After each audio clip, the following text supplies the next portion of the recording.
Hey everybody, welcome to OK Talks. I'm your host, Oliver Kendall.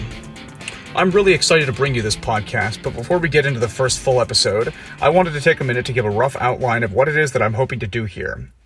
Those who know me have been subject to my political broadside since my age could be measured in the single digits. Since this earned me so many friends in childhood, I figured I should subject an even wider audience to it as an adult and try getting more people into the conversation. For those who don't know me personally, I have done more over the years than just monologue at friends and acquaintances. I've worked for several Democratic political campaigns and as a communications professional with a number of liberal NGOs and foundations. But I occupy a slightly odd place as a person of the left, since my academic background and probably main interest is in international security policy. That's not to say that those are issues I think the left doesn't necessarily have answers to. It's just an area of interest that sometimes earns me side-eye from my fellow liberals.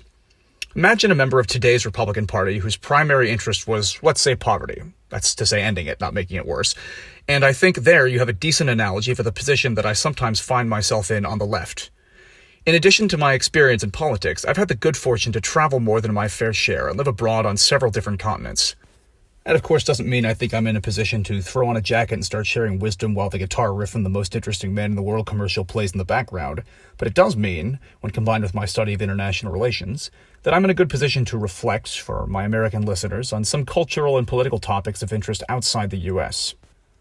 I don't want to get ahead of myself here by laying out a super extensive structure for the podcast, but my plan going forward is to try to put together a show in which I have conversations with interesting people who can bring a particular perspective to an issue, or just folks with whom I have an especially good rapport, which can generate a good conversation about politics, travel, life, or anything else.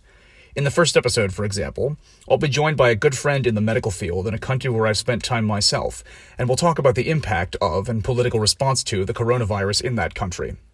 I also plan to record the occasional episode where I address a particular issue on my own, either because someone asked me to or because I want to hold forth on something I feel particularly strongly about. Finally, from what I understand, everyone and their dog is starting a podcast right now. But if you are at all intrigued by this introduction and might be interested in hearing my perspective in the upcoming episodes, please hit subscribe. From what I understand, this exposes the show to more potential listeners. Who knows, we might even reach double digits. Don't worry, this is nothing like giving your email to a Senate campaign, and you can always unsubscribe later. All that being said, welcome to the show. Thanks for joining me. Let's get started.